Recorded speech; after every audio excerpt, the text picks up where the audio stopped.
Hello listeners, मैं हूं आपका साथी केडी, आपका स्टोरी टेलर। सर्दियों की रातें जब बाहर बर्फ जम रही होती है और आप रजाई में होते हैं, तब डर भी ना रजाई के अंदर तक आ जाता है। आज की कहानी ऐसी ही है। ये बात है खूनी कोहरे की, जो सिर्फ ठंडी नहीं बल्कि खूनी भी होती है। और ये कहानी मैं आपको अपने पॉइंट ऑफ व्यू से बताऊंगा। आज मेरी आवाज़ थोड़ी धीमी इसलिए आ रही है क्योंकि मेरी तबीयत खराब है, तो थोड़ा एडजस्ट कर लेना। हाँ लिसनर्स, तो बात है पिछले साल की ठंड की। ऐसी ठंड कि आप अपनी आंखें बंद करो तो लगता है बस अब जम जाओगे। हम लोग यानी मैं, मेरा दोस्त अमन और एक लड़की नेहा मनाली से थोड़ा पहले एक गांव में हम लकड़ी वाले कैबिन में थे। रात का समय था, तकरीबन 12 बज रहे होंगे। पता है, उस रात जो कोहरा था ना, वैसा कोहरा मैंने जिंदगी में कभी नहीं देखा था। एकदम सफेद दीवार जैसा, 10 फीट दूर भी कुछ नहीं दिख रहा था। हम लोग रूम के अंदर थे, आग जलाकर बैठे थे, चाय कॉफी पी रहे थे, सब कुछ ठीक था। लेकिन तभी एक आवाज आई। यार मैं आपको बता नहीं सकता वो आवाज कैसी थी। ऐसा लगा जैसे कोई बहुत दूर से रो रहा हो, या शायद कुछ घिसटने की आवाज थी। मन ने पूछा, यार ये क्या है? नेहा तो पहले ही डर गई थी। मैंने मजाक में कहा, अरे कुछ नहीं होगा, कोई जंगली जानवर होगा। लेकिन सच कहूँ तो मेरे भी रोंगटे खड़े हो गए थे। हम तीनों खिड़की के पास गए। बाहर सिर्फ कोहरा था। उसी कोहरे में मुझे कुछ हिलता हुआ दिखा, धीरे से। मैंने नेहा को कहा, यार अंदर चल, फालतू में डर लग रहा है। और जैसे ही मैंने कहा, वो हिलती हुई चीज एकदम से रुक गई। और फिर हमें उस कोहरे में चमकती हुई 2 लाल आंखें दिखाई दी। यार ऐसा लगा जैसे वो लाल आंखें हमारी तरफ ही देख रही है। मैंने देखा कि वो आंखें धीरे धीरे दरवाजे की तरफ बढ़ रही थी, और दरवाजे पर पहुंचकर वो दरवाजा खटखटाने लगा।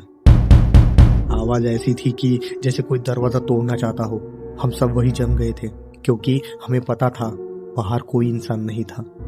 हम तीनों ने एक दूसरे को देखा। कोई कुछ बोल नहीं पा रहा था। अमन ने हिम्मत की और बोला, यार कोई होगा, शायद कोई ट्रैकर रास्ता भटक गया होगा।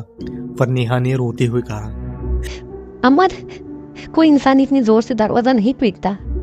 हम तीनों धीरे से खिसक कर कैबिन के दूसरे कोने में चले गए। और तभी ऐसा लगा जैसे किसी ने दरवाजे पर लोहे की रॉड मारी हो। दरवाजे के पैनल में एक दरार आ गई थी। उसी दरार से वो लाल रोशनी वाले आंखें हमें फिर दिखाई दी। अमन ने फुर्ती दिखाई। उसने पास रखी हुई एक भारी लकड़ी की कुर्सी उठाई और दरवाजे के पीछे फंसा दी। लेकिन उसी समय उस कोहरे से एक आवाज आई, बहुत धीमी, बहुत भयानक, एकदम रोंगटे खड़े कर देने वाली। उसने हमारा नाम लिया। धीमी आवाज में कहा, नेहा। यार नेहा का तो दम निकल गया था। वो धड़ाम से जमीन पर गिर गई। अब हमें समझ आ गया था, कोहरे के अंदर एक शैतान हमें ढूंढ नहीं रहा था, वो हमें जानता था। तभी अचानक लाइट चली गई। घना अंधेरा, सिर्फ बाहर से दरवाजे पर पड़ती हुई ठक ठक की आवाज। और अब तो आवाज दरवाजे से हटकर खिड़कियों पर भी शुरू हो गई थी।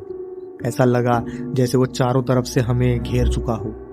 फिर अमन को याद आया, इस कैबिन के पीछे एक छोटी सी खिड़की है जो बहुत मुश्किल से खुलती है। हमने बिना आवाज किए नेहा को उठाया, और जैसे ही हम उस खिड़की के पास पहुंचे, मैंने आखिरी बार पीछे मुड़कर देखा। दरवाजे पर लगी कुर्सी अब टूट चुकी थी। दरवाजा आधा खुला हुआ था, और अंदर आने वाले कोहरे में मुझे सिर्फ उस लाल आंखों वाले का हाथ दिखाई दिया। एक काला, सूखा, डरावना हाथ, जो किसी इंसान का तो बिल्कुल नहीं था। हम तीनों उस छोटी खिड़की से बाहर कूदे और फिर भागे भागे, बस भागते रहे उस बर्फीले अंधेरे में, उस खूनी कोहरे से दूर। हम तब तक भागे जब तक हमें दूर हाईवे की रोशनी नहीं दिखाई दी। जब पुलिस आई तो कैबिन का दरवाजा पूरी तरह से टूटा हुआ था। अंदर सब कुछ ठीक था, बस एक चीज गायब थी, एक काली ऊनी टोपी। वो टोपी जो अमन ने कमरे में उतार कर रखी थी। किसी ने कुछ नहीं देखा, कोई फुटप्रिंट्स नहीं था, सिर्फ बर्फी बर्फ थी और सन्नाटा। लेकिन हम तीनों जानते हैं, वो कोहरा सिर्फ कोहरा नहीं था, वो भूखा भी था और डरावना भी। और वो काली टोपी, वो आज भी मुझे याद दिलाती है कि वो वापस जरूर आएगा। तो लिसनर्स, ये थी कहानी खूने कोहरे की। आज भी जब सर्दियों में अपनी खिड़की के बाहर घना कोहरा देखता हूँ, तो मैं दरवाजे को दोबारा देखता हूँ कि लॉक ठीक से हुए हैं या नहीं। और ध्यान से देखता हूँ कहीं उस कोहरे में 2 लाल आंखें तो नहीं चमक रही हैं। तो लिसनर्स, रात बहुत हो चुकी है, अपनी रजाई को कसकर पकड़िए और अगली बार हम मिलते हैं किसी ऐसे ही वीडियो में। तब तक के लिए स्टे ब्लेस्ड। ये वीडियो आपको जरा सी भी अच्छी लगी होगी तो एक लाइक तो जरूर बनता है, और चैनल पे आप नए हो तो सब्सक्राइब कर लीजिए क्योंकि ये फ्री है, और बेल नोटिफिकेशन भी ऑन कर लीजिए ताकि अगली वीडियो की पहली नोटिफिकेशन आपको ही आ जाए। तो मिलते हैं किसी ऐसे ही नए वीडियो में। बाय।